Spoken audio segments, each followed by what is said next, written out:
Imagine you're the most hated man in your city. People want you dead. They've tried to kill you. They've boycotted you, starved you, driven you out. But here's the thing that nobody tells you. Those same people are still leaving their money with you. Their life savings, their jewelry, their business assets.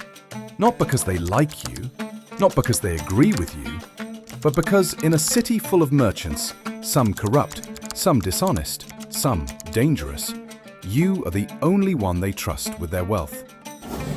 This is the story of a man who started with nothing, an orphan, no inheritance, no connections, no capital, who built the most trusted personal brand in the history of human commerce, who managed multi-city trade routes across 3 continents before the age of 30, who got hired and then proposed to by the wealthiest woman in all of Arabia, and whose business principles are now being studied in business schools around the world, adopted by ESG investors and copied by the world's fastest-growing ethical economy, worth over $7 trillion. His name was Muhammad, and before he was a prophet, he was a businessman. Welcome to Makkah, 570 CE. This is not just a holy city, this is the economic capital of Arabia. Every year, thousands of merchants pass through, bringing silk from China, spices from India, gold from Africa. The Quraysh tribe, Muhammad's tribe, controls the trade routes. Commerce is not just business here. Commerce is culture. Commerce is power. Commerce is survival. But into this world of wealth and trade, Muhammad is born with the worst possible start. His father dies before he's born. His mother dies when he's 6. His grandfather, his last protector, dies 2 years later. By the age of 8, Muhammad is a triple orphan. No inheritance, no family wealth. In a society built entirely on tribal connections and capital, he has neither. His uncle, Abu Talib, who takes him in, is respected but poor. So young Muhammad does what children of his circumstance did. He becomes a shepherd. And this matters more than it sounds, because every great entrepreneur in history has a period of solitude, a period of observation, before they see what others miss. Jeff Bezos drove a van. Elon Musk ate $1 a day. Muhammad tended sheep in the silence of the Arabian desert. He learned patience. He learned responsibility. He learned how to lead living things without force. And most importantly, he learned to watch. When he is 12 years old, his uncle is preparing a trade caravan to Syria. The journey is over 1,000 miles. It crosses scorching desert, narrow mountain passes, hostile territory. That trip changes everything. For the first time, Muhammad sees the world. He observes. He listens. He asks questions. He comes back a different person. And every single deal he makes, no matter how small, he operates by one rule that most merchants around him laugh at. Never cheat. Not even a little. Not even when no one is watching. Let me paint you a picture of what the Makkah marketplace actually looked like. Merchants would routinely water down their goods, tamper with weights and scales, exaggerate the quality of what they sold, promise things they couldn't deliver. This is the environment Muhammad chose to operate in, with complete, radical, uncompromising honesty. He never inflated prices, never hid defects in what he sold, never misrepresented what he had. If a product had a flaw, he told the buyer. At first, people thought he was a fool. Then they thought he was naive. Then something unexpected happened. People started coming to him specifically because he was honest. Word spread. In a market where you couldn't trust anyone, here was a young man you could trust completely. And the city gave him a name. Al-Amin. the trustworthy. Not a title anyone gives themselves, not a title you buy. A title the entire community, friends and competitors alike, gives to you. In modern business, we call this brand equity. But Mohammed built something more powerful than any logo or marketing campaign has ever created. He built a reputation that preceded him into every room he entered. Now, you need to understand who Khadijah bint Khuwailid is. She is the most successful business person in all of Arabia. Not the most successful woman, the most successful person. She runs trading operations across 3 continents. Her caravans carry goods from Yemen to Syria, from the Persian Gulf to the Red Sea coast. Dozens of agents work for her. She is, by any modern standard, a self-made billionaire. And she is looking for someone to lead her most important trade expedition, to Syria. She receives multiple applications from experienced merchants, men with years of trade experience, established networks, proven track records. She chooses Mohammed, a 25-year-old, with no capital of his own, no established trading empire, no notable family wealth. Why? Because she had done her research. The report was unanimous. This man's word is worth more than any contract you will ever sign. He leads the caravan across the desert to Syria, and he returns with profits that exceed every expectation. His witness on that trip, a man named Misara, reports back to Khadijah, "I have never traveled with anyone as honest, as calm, as fair in negotiation. Every deal he made, both sides walked away satisfied." Khadijah hears this, and she makes a decision that shocks the entire city of Makkah. She proposes marriage to him.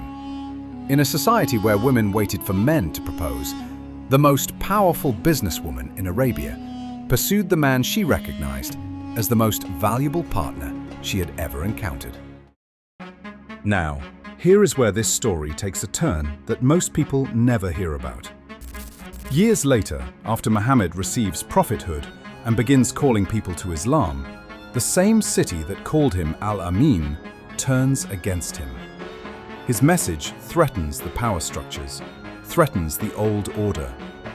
The Quraysh leadership, the most powerful merchants and chieftains of Makkah, declare war on him. They torture his followers. They organize boycotts. They try to assassinate him. These are his sworn enemies, men who publicly call for his death. And yet, those same enemies were still leaving their valuables with him. Even as they plotted against him publicly, they privately sent their gold, their silver, their most precious possessions to his house for safekeeping. Think about what that means. These men hated his message. They feared his influence. They wanted him gone. But when they needed to protect what mattered most to them, their wealth, there was only one man in all of Makkah they trusted. The night comes when Muhammad must flee the city. His life is in danger. Assassins are surrounding his house. He has to leave before dawn. Before he goes, he does something extraordinary. He calls his cousin, Ali ibn Abi Talib, and gives him one final instruction. Stay behind. Every person who has left their possessions with me, return them. Every single one, without exception. He is fleeing for his life, and his last act before leaving is to ensure his enemies get their money back. Not because he had to, not because there was a law requiring it, not because anyone would have known if he hadn't, but because a reputation built over 20 years is not something you abandon in your worst moment. This is what separates businesses that last from businesses that don't. Character is not what you show when things are good. Character is what you maintain when everything is falling apart. Scholars and economists who study Muhammad's career have distilled his business philosophy into 4 core principles. And when I tell you what they are, I want you to notice something. These are the exact same principles that the world's top business schools are now teaching, under different names. Principle 1. Siddiq. Radical honesty. Not just honesty when it's convenient, not honesty only when you're being watched, honesty as a non-negotiable operating system. In today's world, we call this brand transparency. We pay billions in marketing to appear trustworthy.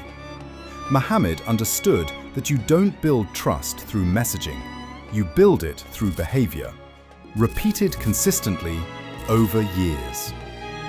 Patagonia built $1 billion company on this. Warren Buffett has said, it takes 20 years to build a reputation and 5 minutes to ruin it. Muhammad knew this 1400 years before any of them. Principle 2. Amanah. Sacred trustworthiness. Amanah goes deeper than honesty. It means that when something is placed in your care, a client's money, an employee's livelihood, a customer's trust, you treat it as a sacred responsibility. The story we just told, returning valuables to enemies before fleeing for his life, that is Amanah in its purest form. In modern business language, fiduciary duty, but Islam elevated it from legal obligation to moral obligation. It's not just that you must be trustworthy, it's that being trustworthy is who you fundamentally are. Principle 3. Fathanah. Strategic intelligence. Muhammad was not just honest, he was brilliant. He understood markets.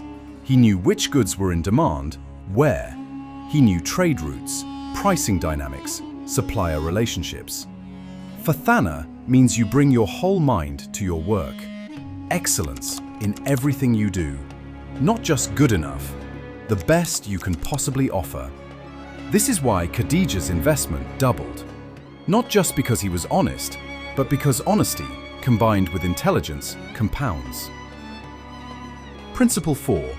Tabligh. Communication that moves people. Tabligh means to deliver with clarity and persuasion. Muhammad was known as the most eloquent communicator of his time, but his communication was never manipulation. It was truth, delivered with such clarity and conviction that it compelled action. In today's world, this is your pitch, your marketing, your content, the way you tell your story. The best businesses in the world are not just good products, they are compelling stories told consistently to the right people. Siddiq, Amanah, Fathanah, Tabligh. These 4 principles built an enterprise that 1400 years later generates a $7 trillion global economy. These principles work, not just for Muslims, not just in ancient Arabia. They work because they are aligned with something fundamental in human nature. We do business with people we trust. We follow leaders we believe in. We buy from brands we respect. The world has changed completely since 570 CE. The technology, the markets, the scale, everything is different.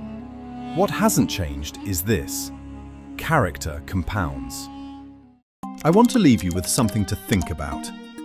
We live in an era of personal branding where everyone is trying to build a reputation online. A reputation made of followers, engagement, carefully crafted content. And yet, the most powerful reputation ever built in the history of human commerce was built the old way. One deal at a time. One person at a time. Consistently. Quietly. For years, before anyone was watching. Muhammad didn't go viral. He didn't run ads. He didn't optimize for the algorithm. He just kept showing up and kept being exactly who he said he was. That's the business lesson. Your reputation is being built right now, with every deal you make, every commitment you keep or don't keep, Every moment someone trusts you with something that matters to them. The question is, what are you building? If this video made you see business differently, if it showed you that purpose and wealth are not opposites but partners, then this channel is built for you. We explore the intersection of Islamic wisdom, global wealth, and modern entrepreneurship. Subscribe so you don't miss what comes next. And drop a comment. Which of the 4 principles, Siddiq, Amanah, Fathanah, or Tabligh, do you think is the hardest to maintain in modern business? I read every single one. This is Purpose and Billions, and we'll see you in the next one.